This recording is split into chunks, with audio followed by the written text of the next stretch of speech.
Yes, please. Good afternoon, everyone. Welcome to SD Commerce Career Sector 10 Panchkula. This is CA Dheeraj here and hope so you are doing well. In the previous class, हम लोगों का sir chapter number 9 that is all about accounts of companies हम लोगों का running था and accounts of companies में हम लोगों ने जो डिस्कशन की that is all about section 132 के regarding NFRA that is national financial reporting authority की कॉम्पोजिशन के बारे में, उनकी पावर्स के बारे में, उनके ऑब्जेक्टिव्स या फंक्शंस क्या होंगे वो हम लोगों ने डिटेल में क्या किए, डिस्कस किए एंड ओवरऑल जो हमारी डिस्कशन का कंक्लूजन निकला वो क्या चीज निकला कि सर अल्टीमेटली जो पावर्स प्रोफेशन के रिलेटेड टू हमारे सीए प्रोफेशन के रिलेटेड टू जो पावर्स एक सीए इंस्टीट्यूट के पास थी, हमारी आईसीआई बॉडी के पास थी, उन सारी पावर्स को हमसे लेकर किसको हैंड ओवर कर दिया गया, नाफरा को, जो स्पेशली बॉडी बनाई गई for the financial reporting issues. Clear? Financial reporting मतलब अपन इंटर तक वर्ड बोलते हैं अकाउंट्स, इंटर तक हम सब्जेक्ट जो पढ़ते हैं वो कौन से हैं, अकाउंट्स या अकाउंटिंग बेसिकली। फाइनल लेवल पे जो आप लोगों का सब्जेक्ट होगा तो अकाउंट्स, बस उसका नाम क्या होगा, फाइनेंशियल रिपोर्टिंग, क्योंकि फाइनल्स में तुम्हें अकाउंटिंग नहीं पढ़ाई जाएगी। अकाउंटिंग तो ग्रुप 1 ग्रुप 2 सीए इंटर तक कंप्लीट हो जाएगी। नेक्स्ट ऑन फाइनल्स में जो पढ़ाया जाएगा प्योरली कंपनीज के रिगार्डिंग, दैट मींस पार्टनरशिप का कोई कॉन्सेप्ट नहीं आएगा, सोल प्रोप्राइटरशिप का कोई कॉन्सेप्ट नहीं आएगा। प्योर कॉन्सेप्ट किसके रिगार्डिंग चलेंगे sir, Ind AS, and Ind AS basically are applicable on companies. तो वहां पे फाइनेंशियल रिपोर्टिंग ही चलेगी। तो फाइनेंशियल रिपोर्टिंग में क्या आपके इश्यूज हैं, कौन से अकाउंटिंग स्टैंडर्ड्स, कौन से इंडियन अकाउंटिंग स्टैंडर्ड्स या कोई standards on auditing which an auditor has to follow while doing audit, क्या फॉलो करना होगा, ये each and everything is to be explained by the NFRA. And plus explaining, उनको implement करवाना, प्लस उनकी monitoring करना कि आप लोग प्रोफेशनल होकर उन सारी आइटम्स का जो हम लोगों ने आपको कंप्लायंस करने को बोला, वो सारे अकाउंटिंग स्टैंडर्ड्स, वो सारे स्टैंडर्ड्स ऑन ऑडिटिंग आप फॉलो कर रहे हैं या नहीं कर रहे हैं, इस चीज को भी चेक करना किसकी ड्यूटी है या किसका फंक्शन है, नाफरा का। और प्लस सर सबसे मेन इंपॉर्टेंट थिंग हम लोगों ने जो कल डिस्कस की सर, दैट इज पेनल्टी। किस बात की पेनल्टी सर? पहली बात तो जो मिसकंडक्ट, दो होते हैं, एक प्रोफेशनल मिसकंडक्ट, एक होता है अदर मिसकंडक्ट। क्लियर? अगर कोई भी मिसकंडक्ट हमें पाया गया, प्रोफेशनल ने अपनी सर्विस प्रोवाइड करते टाइम कोई प्रोफेशनली मिसबिहेव किया, प्रोफेशनली मिसकंडक्ट किया या कोई अदर मिसकंडक्ट भी कराना, पहले ये सारे मैटर्स कौन डील करता था, आईसीआई, अपनी बॉडी। क्लियर? हमारी मेन सुप्रीम बॉडी, क्लियर, जो ऑल ओवर इंडिया है, ICI, institute of chartered accountants of India, ये डील करते थे। बट अब जब नाफरा स्पेसिफिकली इस पर्पस के लिए बना दी गई तो वो सारी पावर्स आईसीआई से छीन कर किसको दे दी गई, नाफरा को। नाउ अगर कोई हमारे अगेंस्ट मिसकंडक्ट प्रूव होता है तो हमें जो सजा मिलेगी, पेनल्टी जो मिलेगी, या जिस भी तरह का कोई प्रोसीडिंग्स हमारी जो होंगी, जो भी सुनवाइयां होंगी, वो सारी कहां पे होंगी, नाफरा के साथ होंगी। आईसीआई से कोई भी लेना देना नहीं। रही बात पेनल्टी की, नंबर 1 पॉइंट पेनल्टी में आपने क्या पढ़ा सर? अगर तो इंडिविजुअल प्रैक्टिस करता है, इंडिविजुअली आप प्रोफेशन में हो, clear, not partnership firm, then minimum fine आपको 1 लाख रुपए का तो लगेगा and subject to 5 times which may extend to 5 times of the fees जो आप रिसीव करेंगे। एंड अगर आप पार्टनरशिप फर्म हो तो उस केस में मिनिमम कितना, 5 लाख रुपए तो लगेगा which may extend to rupees कितना, 10 टाइम्स ऑफ द फीस। चलो पेनल्टी छोड़ो, मेन दूसरा पॉइंट इन्होंने क्या कहा sir, debarring the member और the firm of chartered accountants, debar कर देंगे, लाइसेंस कैंसिल कर देंगे तुम्हारा। क्लियर? जो कि मिनिमम कितने महीने, 6 महीने, मैक्सिमम विच में एक्सटेंड टू कितना, 10 ईयर्स तक आप किसी कंपनी की एक्सटर्नल ऑडिट, इंटरनल ऑडिट, किसी तरह का ऑडिट फंक्शन अपॉइंटमेंट आप नहीं ले पाएंगे। प्लस 247 के अंदर जो सेक्शन के अंदर वैल्यूएशन होती है ना, वो कर पाएंगे। अब ये सबसे बड़ा स्ट्रिक्ट पॉइंट अपने आप में, ये नहीं पता सर ये कितने टाइम तक आपको करेंगे मे बी सर 5 साल, 8 साल, 10 साल, that depends upon NFRA, that depends even on your misconduct कि आपने किस तरह का मिसकंडक्ट किया। क्लियर? तो ये बड़े पॉइंट्स होते हैं। एंड प्लस सर अगर एक बार मैटर आपका नाफरा के साथ ओपन हो गया, कोई भी मैटर जो नाफरा ने क्या कर लिया, इनिशिएट कर लिया आपके अगेंस्ट, देन अदर बॉडीज जितनी भी हैं वो आपके अगेंस्ट कोई भी एक्शन नहीं लेंगी, बिकॉज आपका ऑलरेडी एक सूट, एक प्रोसीडिंग आपकी इनिशिएटेड है विद नाफरा, देन बाकी सारे बैकआउट करेंगे। एंड सर गवर्नमेंट बॉडी है, गवर्नमेंट बॉडी के केस में आपने यहाँ पे क्या कहा सर, इनको भी अपने अकाउंट्स क्या करने होंगे, मेंटेन करने होंगे, प्लस इनका भी ऑडिट होगा। क्लियर? एंड इनका ऑडिट जो करने वाला होगा वो पर्सन का नाम क्या दिया गया, CAG, controller and auditor general of India. Clear? जो नेक्स्ट आगे अपना सारा इनसे हिसाब किताब लेगा। एंड प्लस एक एनुअल रिपोर्ट आपको बनानी होगी, नाफरा ने पूरे साल में क्या क्या काम किए, एंड जितनी भी आपकी वर्किंग का पार्ट होगा, प्लस आपकी ऑडिट रिपोर्ट होगी, प्लस आपकी बुक्स ऑफ अकाउंट्स होंगी, ईच हाउस ऑफ पार्लियामेंट के आगे वो पेश की जाएंगी। बिकॉज अल्टीमेटली सर आप हो तो गवर्नमेंट कंपनी ना, हो तो गवर्नमेंट अथॉरिटी ना, काइंड ऑफ। क्लियर? कंपनी भी नहीं, गवर्नमेंट अथॉरिटी हो ना, तो आपके ऊपर किसकी सुपरविजन रहेगी, कैग की। क्लियर? तो अल्टीमेट सर पूरा कंसिस्ट किया हुआ है। रही कॉम्पोजिशन की बात, एक चेयरपर्सन होगा, next full time part time members होंगे, नॉट एक्सीडिंग कितना, 15। क्लियर? एंड सर जो आपने पढ़ा था कि जो चेयरपर्सन होगा वो गुड एमिनेंस, हर फील्ड का एक्सपर्ट, लाइक फाइनेंस में, ऑडिटिंग में, टैक्स में, लॉ में, आपको उसमें काफी अच्छी पकड़ होनी चाहिए, देन सर आप एक चेयरपर्सन बनने के लिए एलिजिबल हैं। और आपकी जो अपॉइंटमेंट होगी वो बाय किसके द्वारा होगी, सीजी होगी। ये ना छोटे छोटे पॉइंट्स, ये जब आप दोबारा एक बार रिवाइज करते हैं ना, सारा कॉन्सेप्ट आपका दोबारा याद आ जाता है। एंड ये याद कैसे होगा, जो चीज यहाँ पे मैं आपको टाइम टू टाइम एक्सप्लेन कर रहा हूं, या कोई शॉर्ट वर्ड्स आप यूज कर रहे हैं, उसको नोटिंग किया करो। बुक का फॉर्मेट आप देख रहे होंगे, काफी सारी स्पेस कहीं ना कहीं आपको खाली मिलती है। क्लियर? या नहीं भी मिलती तो लिखो, अपनी वर्डिंग, अपनी ट्रांसलेशन उस चीज की हिंदी में लिखो, हिंदी, पंजाबी, व्हाटएवर लैंग्वेज जो आप यूज करते हैं, बट लिखो।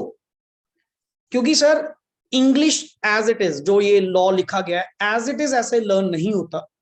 अगर इसके ऊपर आप वोकैबुलरी वर्क करना चाहते हो, थोड़ा सा अच्छा कंटेंट लिखना चाहते हो, पहले तो बिल्कुल लेमैन लैंग्वेज में ना, बिल्कुल सिंपल, एंड इसमें कोई शर्म नहीं। क्लियर? अगर तो देखो सिंपल सी बात है, लॉ पढ़ना है उस वे से, बिल्कुल सिंपल लैंग्वेज में उसका मीनिंग लिख, इस पॉइंट के अंदर लिखा गया हुआ है, पहले कंसेप्ट तो समझ ले, पहले कंसेप्ट समझ कि इस पॉइंट के अंदर लिखा क्या हुआ है, then sir next on work करेंगे वोकैबुलरी के ऊपर। क्लियर? कि सर क्या क्या और पॉइंट्स हैं जो मुझे फोकस करने चाहिए। एंड जब नंबर ऑफ टाइम उस चीज के रिगार्डिंग होगी ना रिवीजन, जब एक बार दो बार, एक बार तो मैं पढ़ा रहा हूं, सेकंड टाइम आप घर पे इसको रीड आउट कर रहे हैं, hope so. Clear? May be daily का डेली लेक्चर आप रिवाइज कर रहे होंगे। क्लियर? एंड नेक्स्ट ऑन जितनी भी रिविजन होंगी, लास्ट में मॉक टेस्ट भी होंगे, मतलब 6-7 टाइम्स तो मैं श्योर कर रहा हूं, मिनिमम 6 टाइम्स तो इस बुक की रिवीजन हम लोग खुद कर लेंगे यहाँ पे। बट सर जब वही है ना, एक ही चीज बार बार आपके आंखों के सामने आती है, बार बार रिवाइज करते हो, तो वो ऑटोमेटिकली वोकैबुलरी बन जाती है, कंटेंट वैसी लैंग्वेज आना स्टार्ट हो जाती है।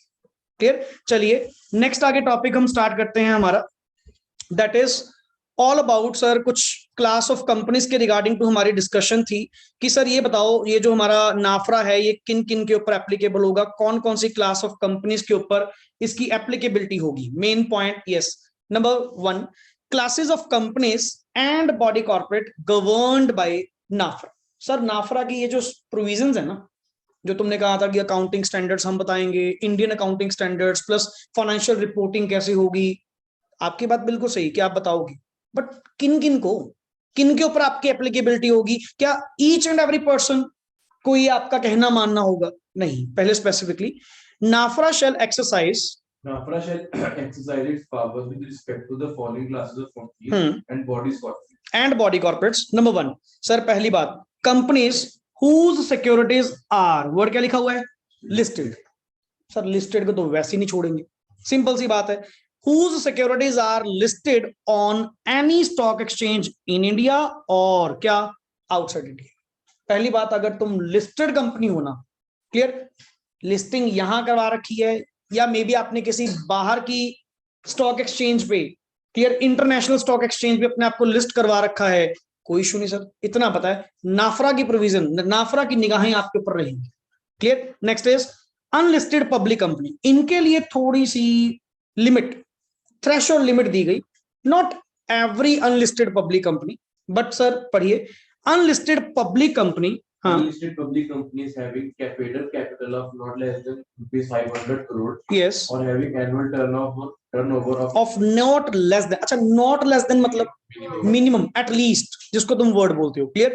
पहला PUC, paid up share capital, कितनी, एट लीस्ट 500 करोड़, 500 या 500 से ज्यादा, नॉट लेस देन लिखा गया ना। क्लियर।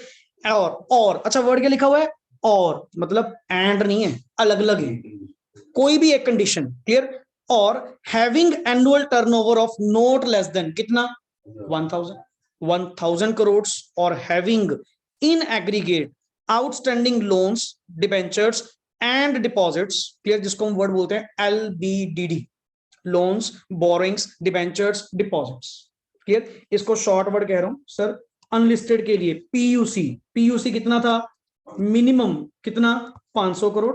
क्लियर। एट लीस्ट, ये वर्ड ऊपर लिख रहा हूं, एट लीस्ट। क्लियर, 500 करोड़ और मोर।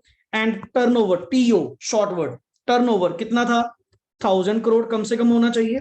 Clear. And LBDD, that is loans, borrowings, debentures and deposit, सबको मिलाकर इन एग्रीगेट, वर्ड क्या लिखा गया, in aggregate of not less than कितना, 500 करोड़, नॉट लेस देन कितना, 500 करोड़। क्लियर। तो अल्टीमेट तीनों में से कोई कंडीशन, तीनों में से कोई थ्रेशोल्ड लिमिट आपकी क्रॉस करी ना, तो सर आपके ऊपर नाफरा की प्रोविजन एप्लीकेबल होंगी। क्लियर। पढ़िए एज ऑन, अच्छा सर ये डाटा कौन सा बात कर रहे हो कि ये डाटा कौन सा एप्लीकेबल होगा। क्लियर। सर ये वो डाटा है जो 31 मार्च, जो भी तुम्हारा ये प्रोसीडिंग फाइनेंशियल ईयर निकला ना, अब आपको जी 500 करोड़ या 1000 करोड़ कब का, ये जो तुम्हारा लेटेस्ट फाइनेंशियल ईयर निकला ना प्रोसीडिंग, उसमें हमने तो FS देख लिया।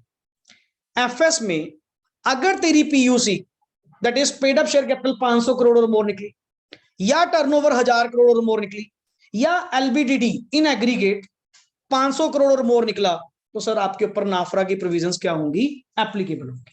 Next is insurance companies, yes, insurance companies, banking companies, companies engaged in the generation or supply of electricity, companies governed by any special act or बिल्कुल सर। corporate। बाकी sir रही बात वो आपकी जो इंश्योरेंस कंपनीज, बैंकिंग कंपनीज या companies engaged in the generation of, मतलब 3 ही companies होती हैं, इंश्योरेंस, बैंकिंग और इलेक्ट्रिसिटी, जो अलग से स्पेशल एक्ट के अंदर क्या होती हैं, रेगुलेटेड होती हैं। तुम भी बाहर नहीं हो, तुम्हारे ऊपर भी लगेगा, समझ गए ना। तो तुम सोच रहे थे सर एवरी कंपनी तो ऊपर कवर होगी, ये कहां जाएंगी, इनके ऊपर भी कवर होगी, नाफरा की प्रोविजन इनके ऊपर भी एप्लीकेबल है। आगे any body corporate, yes, any body corporate or company or person or any class of bodies corporate or companies or person on a reference made to NAFRA by, किसने, बाकी जिसको CG कहेगा, CG जिसको cover करना चाहे, नाफरा को recommend करे कि हम इनके ऊपर भी आपकी प्रोविजंस एप्लीकेबल करवाना चाहते हैं, इन क्या लिखा हुआ है, पब्लिक इंटरेस्ट। अब पता नहीं कैसा जनहित में देख रहे हैं, सही इनको क्या दिक्कत है, बट वही है, सीजी ने अपने आप को क्या कर रखा है जी, ऑथराइज कर रखा है। सीजी जिसको चाहे नाफरा की प्रोविजन के अंदर रिकमेंड करके कवर अप क्या कर सकती है, करवा सकती है। Clear. Next is main point E point, main point E point पढ़िए, इसको थोड़ा स्लो पढ़ना, कंफ्यूज करेगा लैंग्वेज, बट समझना। अब बॉडी कॉर्पोरेट इनकॉर्पोरेटेड और रजिस्टर्ड कहां पे, कोई भी आपकी कंपनी या कोई भी बॉडी कॉर्पोरेट जो बनी कहां पे है, आउटसाइड इंडिया। पहली बात, हम बात कर रहे हैं बाहर की कंपनी जो बनी ही बाहर है, not foreign company. Foreign company वो होती है जो बनी बाहर है पर है इंडिया में, मैं फॉरेन कंपनी की बात नहीं कर रहा, ये कंपनी बाहर ही है, बनी ही बाहर है, रजिस्टर्ड, क्लियर, बाहर है, विच इज, जो कि आगे क्या लिखा हुआ है, सब्सिडरी, और सेकंड वर्ड क्या लिखा हुआ है, एसोसिएट कंपनी है ऑफ एनी कंपनी और बॉडी कॉर्पोरेट जो इनकॉर्पोरेटेड और रजिस्टर्ड कहां पे है, इंडिया में। मतलब सर वो जो बाहर की कंपनी है ना जिसकी तुम बात कर रहे हो, वो कंपनी इंडियन कंपनी की सब्सिडरी या क्या है, एसोसिएट। पहला पॉइंट हुआ क्लियर। आगे चलिए, as refer to in point number A to D, और वो भी कौन सी, ये जो ऊपर तुमने 4 पॉइंट पढ़े, इनमें से कोई है, और इनमें से मतलब सारा तो कवर कर लिया। लिस्टेड थी वो थी, अनलिस्टेड पब्लिक कंपनी थी वो तुमने कवर कर ली, क्लियर। और बाकी सीजी जिसको चाहे वो लेके आ सकता है, और वो 3 स्पेशल थी, इंश्योरेंस, बैंकिंग, इलेक्ट्रिसिटी, वो तुमने कवर कर ली, तो ऑलमोस्ट तो सारे कवर हो गया। आगे, इफ द इनकम और नेटवर्थ, इनकम और नेटवर्थ ऑफ सच सब्सिडरी, बाहर वाली, किसकी बात कर रहे हैं, बाहर वाली, सच सब्सिडरी और एसोसिएट कंपनी एक्सीड्स, सर वो जो बाहर सब्सिडरी है ना, वो जो बाहर एसोसिएट है ना, उसकी नेटवर्थ, उसकी इनकम हमारी कंसोलिडेटेड नेटवर्थ या कंसोलिडेटेड इनकम का एक्सीड करती है कितना, 20%। जैसे लेट इट बी, सिंपल सा वर्ड ये बोल रहा हूं, मेरे यहां पे इंडिया में कंसोलिडेशन मैं करूंगा, कंसोलिडेशन मैं करूंगा, I am the holding company, वो मेरी सब्सिडरी या associate what ever, I am the parent company ना, मेरे में कंसोलिडेशन होएगी ना। तो कंसोलिडेटेड मैंने जब करी, कंसोलिडेटेड मतलब सबको मिलाकर मेरी जो इनकम है या नेटवर्थ है, मान लीजिए 500 करोड़ है, 500 करोड़ है मान लीजिए, छोटे से एग्जांपल, एंड पर्टिकुलरली उस सब्सिडरी का, उस एसोसिएट का, जिसकी भी तुम बात कर रहे हो, जिसको तुम कवर करवाना चाहते हो नाफरा के अंदर, उसकी इनकम, उसकी नेटवर्थ पता कितनी है, 120 करोड़। कितनी है, 120 करोड़। अब परसेंटेज निकालना, 120 करोड़ होना, वैसे नॉर्मली कंसोलिडेटेड का 20% कितना हुआ, 100। 500 करोड़ था, 500 करोड़ का 20% कितना हुआ, 100। तुम तो सर एक्सीड कर रहे हो, तुम्हारी वो सब्सिडरी, तुम्हारी वो एसोसिएट, वो तो क्या कर रही है, एक्सीड कर रही है। अकेले तुम नहीं, उनके ऊपर भी, वो बाहर वाली सब्सिडरी और एसोसिएट के ऊपर भी क्या होगा, नाफरा की प्रोविजंस एप्लीकेबल होगी। क्लियर, आगे पढ़, क्या लिखा हुआ है, 20% ऑफ द, पढ़िए जी, of the consolidated income or consolidated net worth of such company or body corporate, बिल्कुल, as the case may be, referred to in points A to D above. Yes, clear, as referred to, case क्या लिखा हुआ है sir, A to D above. अब line समझ में आई, दोबारा conclude करें एक छोटा सा पॉइंट, क्योंकि बाकी तो सर इतने काम के थे नहीं, 2 ही कंडीशन मेन पड़ी है। पहला तो चलो लिस्टेड था, छोड़ो। तीसरा वो 3 कंपनीज थी, वो भी छोड़ो। चौथा जो पर्सन था वो कौन था, जो सीजी रिकमेंड करेगी नाफरा को कि इनको भी कवर अप करो, such class of companies, such class of person, इनको भी ले लो। मेन तो 2 ही है। पहला अनलिस्टेड पब्लिक कंपनी, प्राइवेट का नाम ही नहीं है, नाम ही नहीं है, सिर्फ किसकी बात कर रहा हूं, अनलिस्टेड पब्लिक कंपनी, और वो भी थ्रेशोल्ड लिमिट है सर, 3 कंडीशनें हैं, तीनों में से कोई एक पूरी हुई, देन आपके ऊपर नाफरा एप्लीकेबल। पहला, पेड अप शेयर कैपिटल कितनी थी, एटलीस्ट या not less then, exact word अगर यूज करिए ना, बड़े तंग करते हैं वर्ड, तुम्हें 500 करोड़ याद रहेगा, बट ये याद नहीं रहेगा नॉट लेस देन था, एटलीस्ट था, एक्सीडिंग था, मिनिमम था कि मैक्सिमम था, अप टू था, ये वर्ड बड़े तंग करते। पेपर में प्रोविजन भी याद आ रही होती है, सब कुछ दिख रहा होता है कि हाँ 500 करोड़ लिखा हुआ है, बट साथ में नहीं दिख रहा क्या लिखा हुआ, वो धुंधला सा है। इसीलिए ना सर इसको मीनिंग क्लियर करना जरूरी है कि आपकी एप्लीकेबिलिटी कब होगी, एटलीस्ट कम से कम 500 करोड़, टर्नओवर एटलीस्ट 1000 करोड़, और LBDD, loans, borrowings, debenture, deposits in aggregate कितनी, 500 करोड़, क्लियर, एटलीस्ट अगर होंगी तो आपके ऊपर नाफरा की प्रोविजन एप्लीकेबल होंगी। और ये जो तुमने काउंट करनी है अमाउंट, ये तुम्हारे प्रोसीडिंग फाइनेंशियल ईयर निकला ना, उसके अकॉर्डिंग, लेटेस्ट के अकॉर्डिंग अगर कवर अप होगा तो अल्टीमेट सर आपके ऊपर नाफरा एप्लीकेबल। दूसरी बात, आपके ऊपर ही नहीं, आप तो इंडियन कंपनी हो which is registered and incorporated in India, तुम्हारी अगर कोई सब्सिडरी या एसोसिएट जो बाहर बनी, आउटसाइड इंडिया बनी, हम वहां तक भी पहुंच जाएंगे, वहां तक भी नाफरा को लेके जाएंगे, उसके ऊपर भी नाफरा की प्रोविजन एप्लीकेबल होगी, अगर उसकी, उस सब्सिडरी की, उस एसोसिएट की क्या इनकम या नेटवर्थ, 2 वर्ड, इनकम या नेटवर्थ तुम्हारी कंसोलिडेटेड, तुम्हारी इंडिया की कंसोलिडेटेड इनकम या कंसोलिडेटेड नेटवर्थ का अगर वो 20% क्रॉस करे, तो भाई साहब तेरे पे नहीं अकेले, उन पे भी हम क्या होंगे, एप्लीकेबल होंगे। हमारी प्रोविजन वहां तक जाएगी। क्लियर हुआ? नेक्स्ट इज, वाली कंपनी का लॉग तो लग रहा होगा उसको। हाँ लगे। फिर आप मेजरली आप ये देखो ना, 20% से एक्सीड इनकम, आप हमारा मेन पार्ट हो तो तुम्हें इंडिया के अकॉर्डिंग भी कंप्लायंस करना पड़ेगा। उनका भी करो, हमने कब रोका? हो सकता है कोई उनका तो कुछ खत्म मार लो ना, वो अपने अकॉर्डिंग तो रिपोर्ट देंगे, मैं कंसोलिडेशन करूंगा अपने अकॉर्डिंग। बट सर आपकी इन्वेस्टमेंट, इंडिया की इन्वेस्टमेंट यार फॉरेन कंपनी में लगी हुई है, क्या उसको इंक्लूड नहीं करोगे क्या? नाफरा उसको रेगुलेट नहीं करेगा क्या? पैसा किसका लगा हुआ? इंडिया का लगा हुआ। तुम वो सब्सिडरी है, मैं सब्सिडरी नहीं हूं, मेरा उस पर होल्ड है, तो सर मेरा इंडिया का कंट्रोल ज्यादा होगा, दूसरी कंट्री का कम। Clear? Next is, yes please. A company or a body corporate shall continue to be governed by NAFTA for a Hmm. period of 3 years after it ceases to be listed or हाँ. its paid up capital. Yes, और turnover और aggregate of एलबीडीडी जो भी है falls below the prescribe limit. And किसी साल अगर, पहली बात आप कह रहे हो जी सिंपल सी बात है कि अब आप लिस्टेड नहीं रहे तो क्या करें? जिस दिन आप सीज कर देंगे ना, 3 साल तो फिर भी एप्लीकेबल होगा। एंड खुश मत होना कि अगर आपकी कभी 500 करोड़ से नीचे है या 1000 करोड़ से नीचे है तो नाफरा अपने पे एप्लीकेबल नहीं होगा, नहीं। जिस दिन सीज करोगे 3 साल तो मिनिमम फिर भी तुम्हें कवर करेगा ही करेगा। एक्स्ट्रा वैलिडिटी है सर, एक्स्ट्रा वैलिडिटी दे रहे हैं कि चिंता ना कर, कहीं सोचो कि आपकी तो जी टर्नओवर की लिमिट है वो तो नीचे है, तुमने तो 1000 करोड़ कहा था, मेरी तो इस बार 800 करोड़ है, मतलब नाफरा एप्लीकेबल नहीं होगा। ना ना ना, 3 साल और भी चलेगा। दोबारा पढ़ के लिखा हुआ है, अ कंपनी और a body corporate shall continue to be governed, continue to be governed by किसके द्वारा? NFRA for a period of कितना? 3 years after it ceases. Even तुम्हारी थ्रेशोल्ड लिमिट क्या कर गई? सीज कर गई, कम हो गई। तुमने तो एटलीस्ट कहा था, मेरा तो इससे नीचे चला गया, कोई दिक्कत नहीं है, अगले 3 साल तो फिर भी तुम्हें क्या करेंगे? कवर अप करेंगे।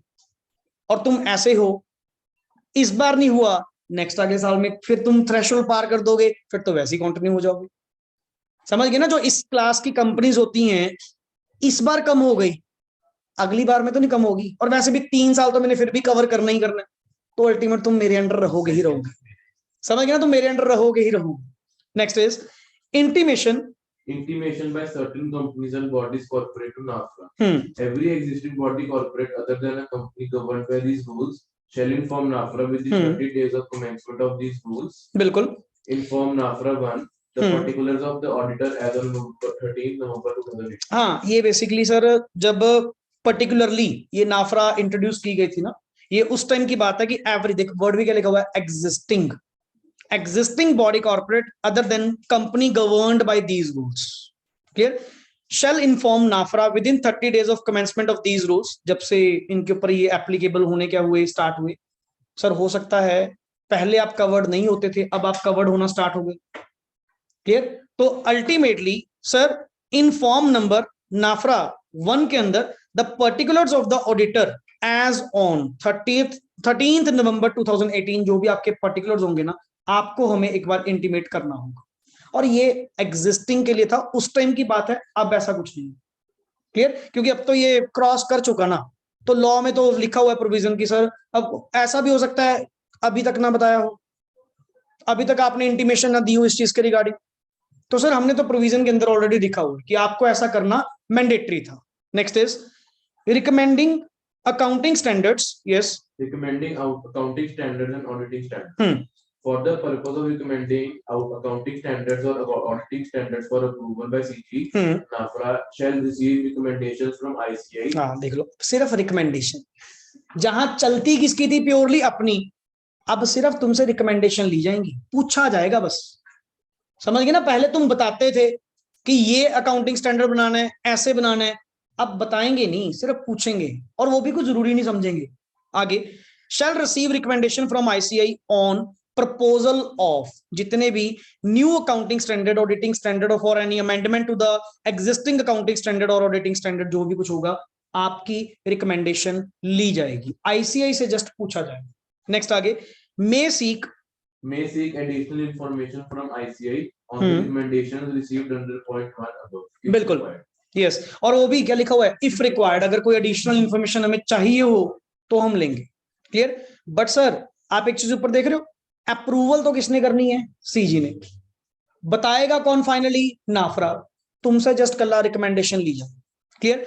NAFRA shall consider the recommendation and additional information as in such manner as it deems fit before making recommendation to CG. ऐसी recommendation जितनी भी आएंगी, ये एनालिसिस करने के बाद, सारा ओवरऑल देखने के बाद फाइनली ड्राफ्ट करके किसको दे देंगे, सीजी को, कि ये सर हमारे अकॉर्डिंग टू नया अकाउंटिंग स्टैंडर्ड बनना चाहिए, या इसमें कोई एग्जिस्टिंग के अंदर अमेंडमेंट होनी चाहिए, या कोई स्टैंडर्ड्स ऑन ऑडिटिंग बनने चाहिए, फाइनलाइज तो हम करेंगे। क्लियर? अब आईसीआई का वो रोल प्ले नहीं है जो पहले हुआ करता था। Next is punishment for contravention. Yes. If a company or any officer of a company or an auditor or any other person contravenes any of the provisions of these rules, the company and every officer of the company who is in default or the auditor or such person shall be punishable as per the provision of section 450 of the act. ये सारे ना last में आते हैं, 447, 448, 449, 450, ये punishment वाली है। Clear? तो अगर तुमने कोई भी इस रूल की कॉन्ट्रावेंशन करी, रूल 13 को नहीं माना, नाफरा की प्रोविजंस को नहीं माना, तो सिंपली सर एवरी कंपनी और ऑफिसर इन डिफॉल्ट जो होगा उसके ऊपर क्या होंगी, पनिशमेंट्स एप्लीकेबल होंगी सेक्शन 450 के अकॉर्डिंग, एंड वो अपने सिलेबस में नहीं। अगर पर्टिकुलरली आएगा तो पढ़ेंगे, नहीं otherwise not. Yes, next is central government to prescribe as power with whom एक हम लोगों ने स्टार्टिंग में भी नंबर ऑफ टाइम्स पढ़ा था, 133 का मतलब क्या है sir, accounting standards to be notified by CG.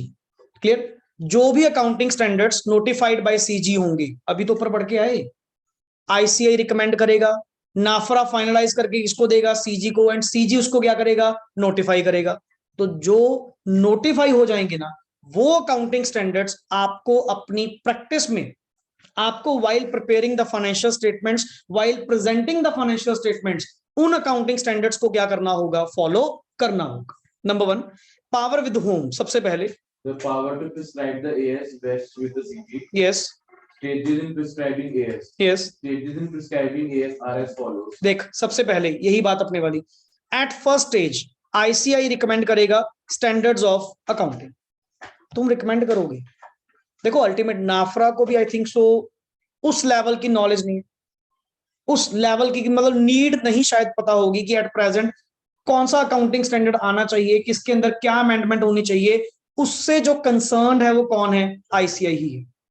उनको पता है कि हमारे मेंबर्स को क्या, ये सुजेशंस कहां से निकल के आएंगे, प्रोफेशन से निकल के आएंगे, एंड प्रोफेशन की बात कौन सुनेगा, नेचुरली आईसीआई। तो पहले रिकमेंडेशन तो तुम ही दोगे, आईसीआई ही बताएगा ये नया एएस आना चाहिए, ये एग्जिस्टिंग में अमेंडमेंट आनी चाहिए, ये तुम ही बताओ।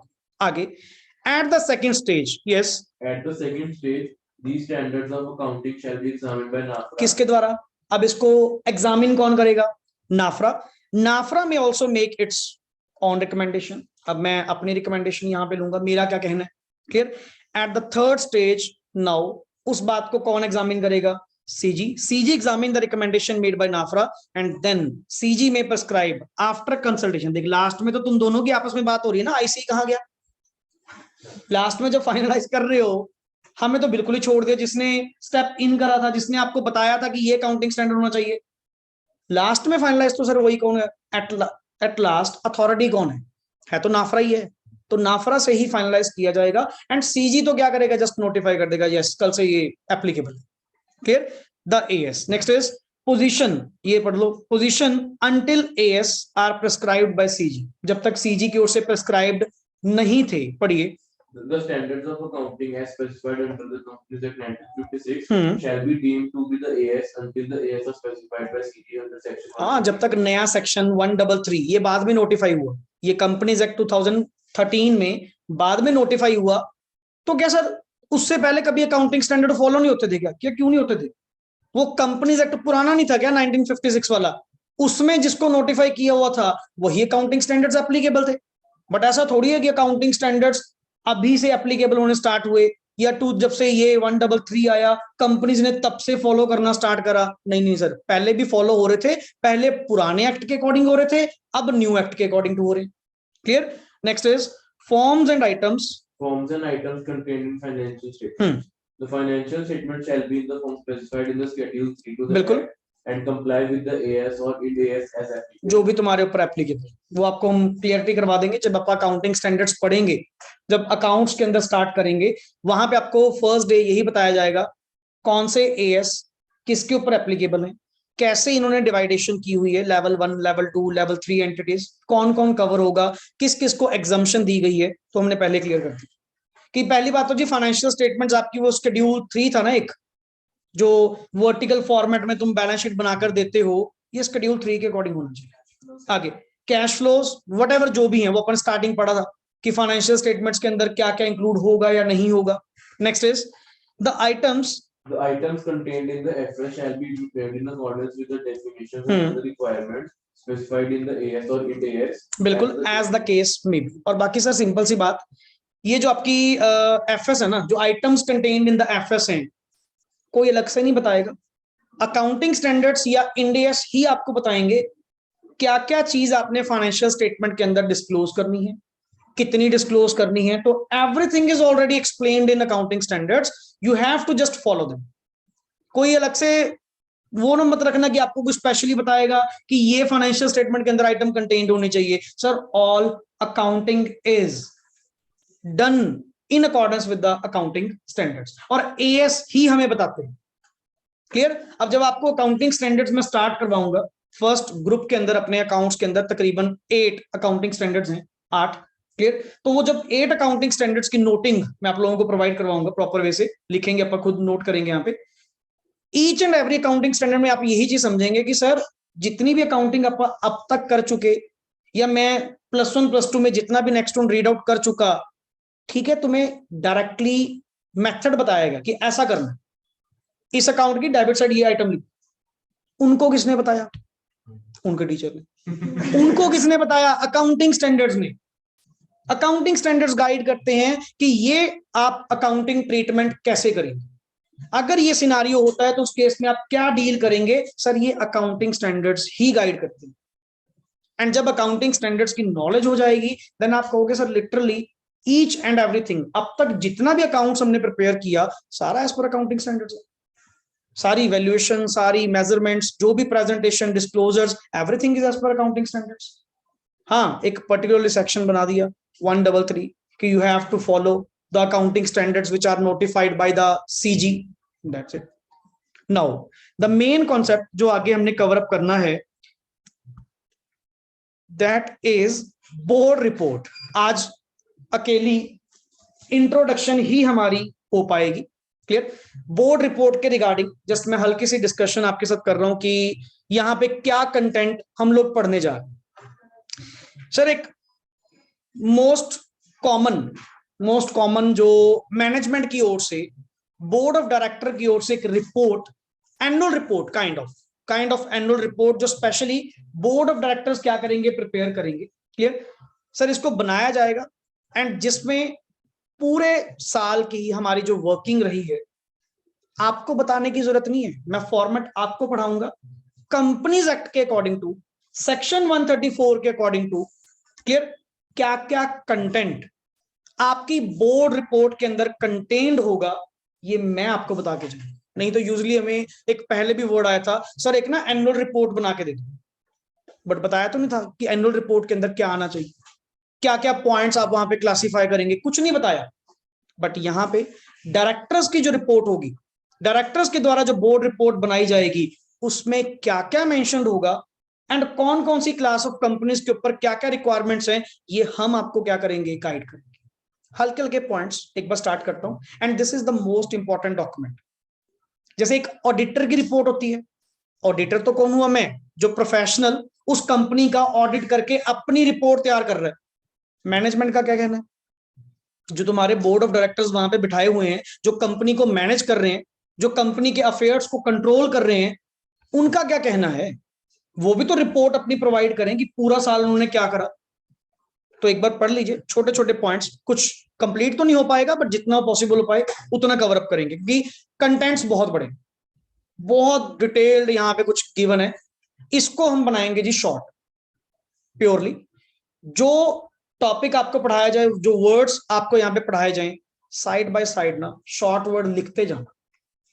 क्लियर। कि इस कि जो जो तो पहली शॉर्ट है और भी शॉर्ट मत कर देना, क्लियर। जो बड़े बड़े पॉइंट्स होंगे कि इसमें इस पॉइंट की बात चल रही है, ताकि कम से कम मुझे ये याद रहे क्या पॉइंट्स डिस्कस हो रहे हैं। सबसे पहला पॉइंट क्या लिखा हुआ है जी, वेब एड्रेस इफ एनी। क्या तुम्हारी कंपनी की कोई वेबसाइट है? अगर कोई वेब एड्रेस है, वेयर, जहां पे एनुअल रिटर्न को क्या किया गया होगा, प्लेस्ड किया गया होगा, सर वेब एड्रेस मेंशन है, number 1 point. Number 2, number of meetings of the board. साल में बोर्ड ऑफ डायरेक्टर्स ने कितनी मीटिंग करी? मिनिमम 4 तो होनी चाहिए, मिनिमम 4 तो होनी चाहिए। ये अपने सेक्शन का पार्ट नहीं है, एक्स्ट्रा नॉलेज। मिनिमम 4 तो होनी चाहिए। कितनी मीटिंग्स करी, कब कब करी, डेट मेंशन कर, क्लियर। एंड नेक्स्ट क्लास में ये बोर्ड रिपोर्ट में आपको प्रैक्टिकल दिखाऊंगा भी, क्लियर। नहीं, पब्लिक डॉक्यूमेंट, क्लियर। अब नॉर्मली वो बोर्ड रिपोर्ट ये वेबसाइट पे वैसे अवेलेबल होती है, तो वो अपना भी पब्लिक डॉक्यूमेंट हो जाएगा, क्लियर। यस, नेक्स्ट आगे, डायरेक्टर मेन चीज। सर मेन इसमें कॉन्सेप्ट पता क्या है, ये थर्ड पॉइंट जो स्पेसिफिकली एग्जाम में अलग से पूछा जाता है। कल अगला कहता है जी बोर्ड रिपोर्ट छोड़ो, बोर्ड रिपोर्ट छोड़ो, मुझे उसके कंटेंट नहीं चाहिए। एक उसमें भी ना सब पार्ट है, जिसको शॉर्ट वर्ड हम क्या बोलते हैं, DRS, डायरेक्टर रिस्पॉन्सिबिलिटी स्टेटमेंट। इसके कंटेंट बता दो कि इसके अंदर क्या क्या है, और इसमें होते हैं जी 6 पॉइंट्स, क्लियर। चलिए पढ़िए, director responsibility statement and for the content of director responsibility statement, नीचे पढ़ो content. Director responsibility statement is aimed at, क्या पढ़ो, is aimed at highlighting the accountability of the directors with the view to ensuring good corporate governance. Sir ये ना आप अपनी responsibility declare करो board report के थ्रू, तुम्हारी क्या क्या जिम्मेवारी है कंपनी के रिगार्डिंग, आप लिख कर दो। आप सर लिखते टाइम थोड़ा बहुत शर्म तो करोगे ना, अगर जो तुमने काम किए होंगे या नहीं किए होंगे, रिपोर्ट तो सही बनानी पड़ेगी ना। आप अपनी रिस्पॉन्स, और ये बोर्ड रिपोर्ट किसके पास आएगी, मेंबर्स के पास, सारा बंडल बन के, FS, audit report, director report, significant accounting policies, notes on account, सब कुछ पूरा बंडल बन के किनके पास आएगा, मेंबर्स के। उनको बताओ कि तुम्हारी क्या क्या रिस्पॉन्सिबिलिटीज थी। हम भी तो देखें कितनी गुड कॉर्पोरेट गवर्नेंस कर रहे हो, कितना कि इफेक्टिवली तुम काम कर रहे हो, क्या क्या जिम्मेवारी तुम अपनी कंप्लीट कर रहे हो। पढ़ो, it will make the directors accountable. आगे बढ़, अकाउंटेबल। सर जवाबदेही आपकी डिफाइन करने के लिए कि सर अकाउंटेबल तुम होगे। और एक सिंपल सी बात, ऑनर्स तो अपना पैसा लगाकर बाहर चले गए, उनको तो ये भी नहीं पता कि कंपनी में क्या चल रहा है क्या नहीं चल रहा। ओवरऑल अकाउंटेबिलिटी, ओवरऑल रिस्पॉन्सिबिलिटी किसकी आती है, डायरेक्टर्स। तुम्हें किस बात की इतनी सैलरी दे रहे हैं, तुम्हें यहाँ पे क्यों बिठाया गया, इतने नॉलेजेबल बंदे यहाँ पे क्यों लाए गए, क्योंकि सर ऑनर्स जितने ज्यादा होंगे काम तो हो नहीं पाएगा, इसीलिए तो हम बाहर गए और तुम लोगों को यहाँ पे मैनेजमेंट में लाया गया। सिंपल बताओ, हर चीज के लिए। मैं तो कल को कुछ गलत मिला ना, आपने यहाँ पे भी देखा, कोई भी गलती होती है मिनट में पनिशमेंट किसको लगा देते हैं, डायरेक्टर, या ऑफिसर इन डिफॉल्ट, वो भी तो डायरेक्टर ही होते हैं, क्लियर। आगे चल, accountable to safeguard the assets of the company and to take positive steps in this regard. सारे पॉजिटिव स्टेप्स लेने, कंपनी की फेवर में सोचना, कंपनी की एसेट्स को सेफगार्ड करना, प्रोटेक्ट करना, ये तुम्हारा काम है, क्लियर। आगे, the directors responsibility statement shall disclose the following particulars. ये देखिए यहाँ पे कितने पॉइंट्स हैं, F 6 पॉइंट्स हैं, ये 6 के 6 पॉइंट्स पढ़िए। नंबर 1, सबसे पहले वेदर। अब ना इसमें थोड़ा रिस्पॉन्सिबिलिटी वाली फीलिंग देखना, वर्ड यहाँ पे ऐसे यूज किए गए होंगे कि आपकी ना रिस्पॉन्सिबिलिटी थी, एंड वो रिस्पॉन्सिबिलिटी आपने पूरी करी या नहीं करी, तभी तो वर्ड वेदर यूज कर रहा हूं, क्लियर। वेदर सबसे पहले, the applicable AS, whether the applicable AS had been followed in the preparation of FS, and in case of any कोई मटेरियल डिपार्चर अगर है तो प्रॉपर एक्सप्लेनेशन साथ में उसकी क्या करो, प्रोवाइड करो। ये तुम्हारे ऊपर अभी 133 क्या बता के गया कि नोटिफाइड AS बाय CG जो होंगे वो आपको while the preparation and presentation of financial statement follow करने हैं, और तुम कह रहे हो जी हमने तो करी नहीं। तो बता ना, रिस्पॉन्सिबिलिटी पता तो लगे ना, ताकि मेंबर्स जब आपकी डायरेक्टर रिपोर्ट को पढ़ें पता तो लगे ना डायरेक्टर्स कैसे रखे हुए जो कंपनी को मिसमैनेज कर रहे हैं। फिर तुम चले आते हो 131 में हमारी रिवीजन करवा दो, हमसे गलती हो गई। ये थोड़ी है, लिंक बनाया गया कि पहले उनको डिक्लेयर कर, मेंबर्स को बता कि तुम लोग ऐसा काम कर रहे हो।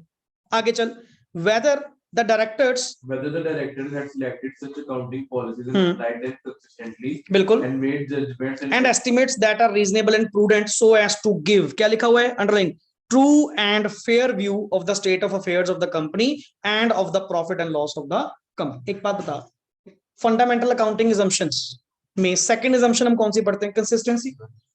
सर कंसिस्टेंसी का मतलब क्या है कि जो अकाउंटिंग पॉलिसीज आपने एक बार अडॉप्ट कर ली, that must be consistently applied, तभी कंपेरेबल बेसिस पे आपकी फाइनेंशियल्स बनेगी। इस बार कोई मेथड, अगली बार कोई मेथड, उसकी बार कोई मेथड। सर आपका खुद का ही कंपैरिजन खुद से नहीं हो पाएगा, दूसरों से तो क्या करोगे? तो आपने तो कंसिस्टेंटली जब अप्लाई नहीं करा, तुमने तो सर फंडामेंटल अकाउंटिंग assumption तोड़ी है। और इस बात को लिख के दे, वेदर लिख के दे क्या, कि तुमने अकाउंटिंग पॉलिसीज जो अप्लाई करी वो कंसिस्टेंटली करी। जितने तुमने जजमेंट्स, जितने तुमने एस्टिमेट्स बनाए, एफएस को बनाते टाइम जी तुम्हारे बहुत सारे अकाउंटिंग एस्टिमेट, बहुत सारी अकाउंटिंग जजमेंट्स क्या होती है use, PDD, provision for doubtful debts. तुमने कहा जी 5% की प्रोविजन डालो, 5 क्यों, 10 क्यों नहीं डाल रहे? क्या कहीं लॉ में लिखा हुआ है? क्या कभी अकाउंट सब्जेक्ट में आपने कभी ये पढ़ा कि सर पीडीडी अगर डलेगी तो 5% ही डलेगी और नहीं डल सकती? क्यों? सर ये एस्टिमेट है, ये अकाउंटिंग एस्टिमेट है। यही तो कह रहे हैं, ये अकाउंटिंग एस्टिमेट किसका था? डायरेक्टर्स का। बता कि जो तुमने अकाउंटिंग एस्टिमेट, जो तुमने अकाउंटिंग जजमेंट्स यूज करी वो रीजनेबल है। इस हिसाब से रीजनेबल है कि मेरी पूरी कोशिश थी एज अ प्रूडेंट मैन कि मैं अपनी एफएस को ट्रू एंड फेयर व्यू क्या करूं, प्रोवाइड करूं। कहते बातों से नहीं, लिख कर दे, डिक्लेयर कर। कल को अगर दिक्कत आई ना, हम तो कहेंगे डायरेक्टर रिपोर्ट निकाल लो। और तुमने ये पढ़ा था 134 किसके पास फाइल होती है? Registrar of companies. ये भी तो साथ में जाएगी, बोर्ड रिपोर्ट। तो तभी तो तुम रिवीजन करवाने के लिए आ रहे थे कि सर गलती हो गई। इसीलिए ना ईच एंड एवरी पॉइंट लो तो वेरी क्लियर चलता है कि लिख कर दे भाई। और तेरे मेंबर्स को भी पता होना चाहिए, ऑनर्स को भी पता होना चाहिए कि तुम इतने हाईली क्वालिफाइड होकर, इतने महंगे पर्सन होकर आपको इतनी सैलरियां दे रहे हैं और तुम काम क्या कर रहे हो। आगे नंबर 3, तो पहला क्या था? Applicability of as. दूसरा क्या था?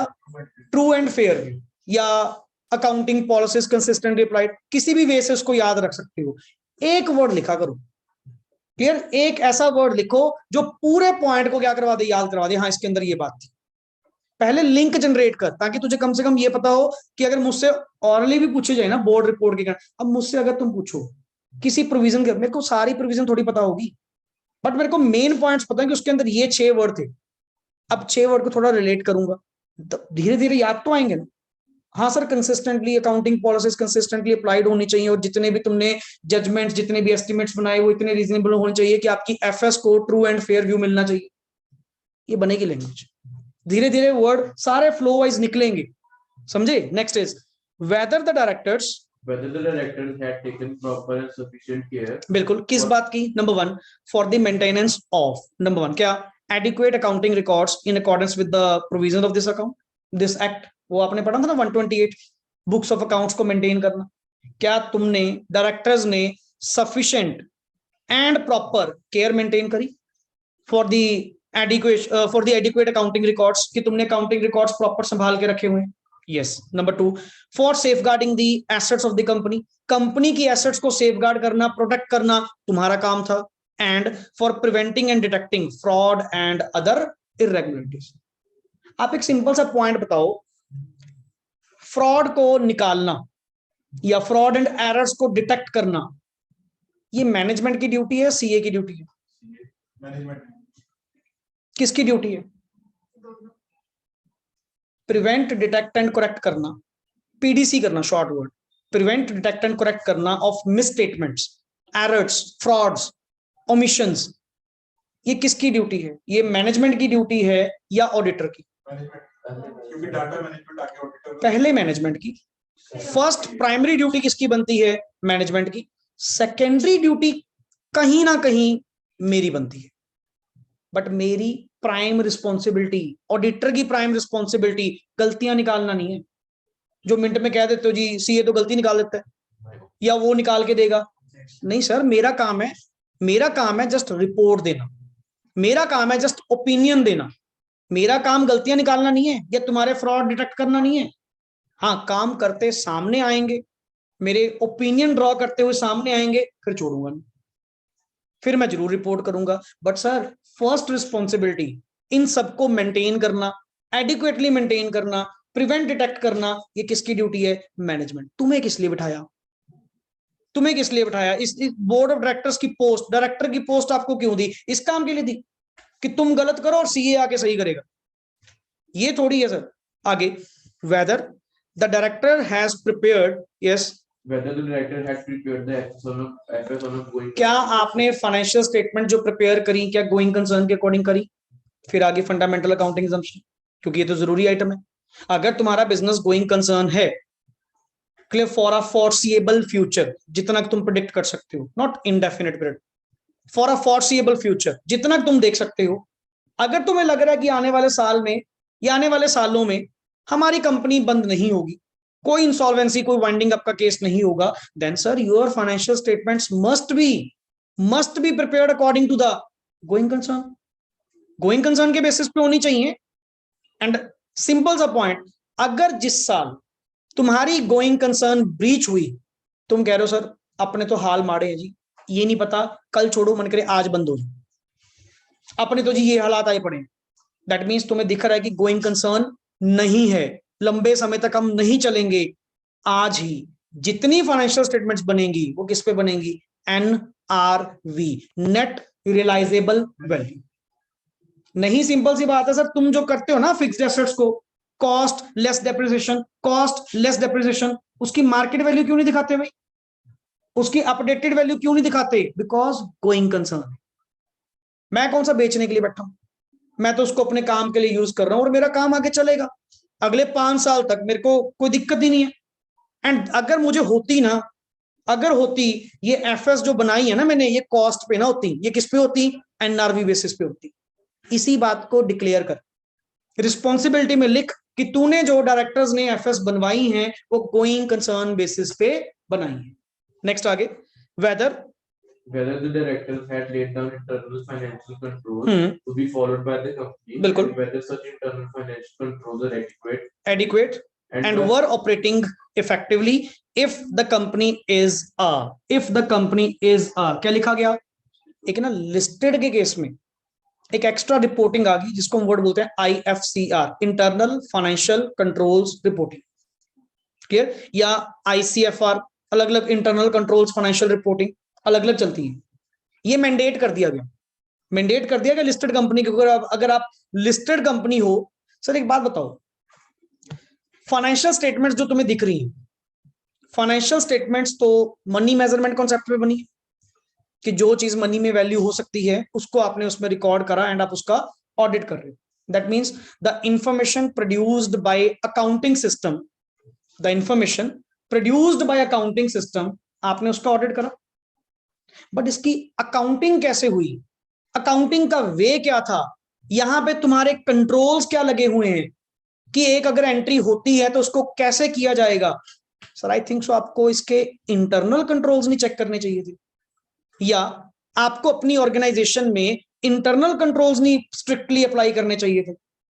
तो मैनेजमेंट की ड्यूटी होती है आप वहां पे अपना internal controls, internal financial controls, finance के रिलेटेड फाइनेंशियल कंट्रोल्स को क्या करें? मेंटेन करें, क्लियर। एंड उसको, उसके वर्ड हम बोलते हैं DOC, शॉर्ट वर्ड्स आते जा रहे हैं। DOC मतलब उसका डिजाइन, उसकी ऑपरेटिंग इफेक्टिवनेस, देखो वर्ड उसमें लिखा होगा, उसकी ऑपरेटिंग इफेक्टिवनेस देखो, and continuity through out the year. Short word चलते हैं DOC, क्लियर। कल थोड़ा सा इसके ऊपर दोबारा डिस्कस करेंगे अपन। DOC डिजाइन, उसकी ऑपरेटिंग इफेक्टिवनेस एंड उसकी कॉन्टिन्यूटी के रिगार्डिंग हमें क्लियर करो कि आपने इंटरनल कंट्रोल्स प्रॉपरली अपनी ऑर्गेनाइजेशन में लगाए हो। एंड इसकी रिपोर्टिंग भी पढ़िए आगे। The term internal financial controls means the policies and procedures, ये ना ऑडिट की टर्म है, ऑडिट की टर्म है, इसलिए आप लोगों के लिए नहीं है, क्लियर। ऑडिटिंग जब नेक्स्ट आगे सब्जेक्ट पढ़ेंगे जो आपका सेकंड ग्रुप का सेकंड सब्जेक्ट है, वहां पे ये टर्म चलेगा इंटरनल फाइनेंशियल कंट्रोल्स, क्योंकि इन्हीं को तो मैंने भी चेक करना होता है ऑडिटर में।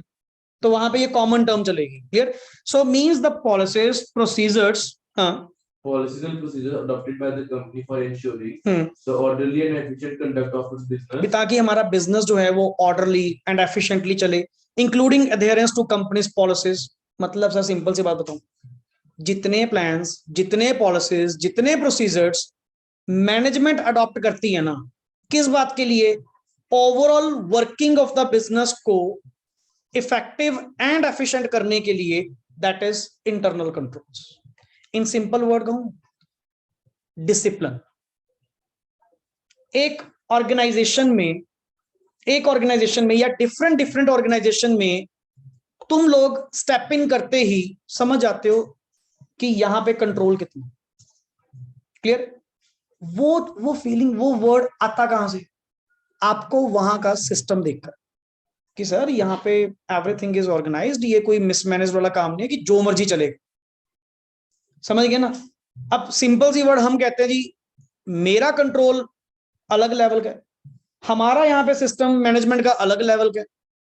किसी दूसरी ऑर्गेनाइजेशन में मैं जाऊंगा तो नेचुरली सर फर्क तो मिलेगा। सिंपल सी बात है, मैनेजमेंट हर पर्सन की क्या है, अलग अलग। मैंने जो यहाँ पे इस इंस्टीट्यूट में plans, policies, procedures adopted by the management, मैंने जो लगा रखे हैं, किस पर्पस के लिए लगा रखे हैं?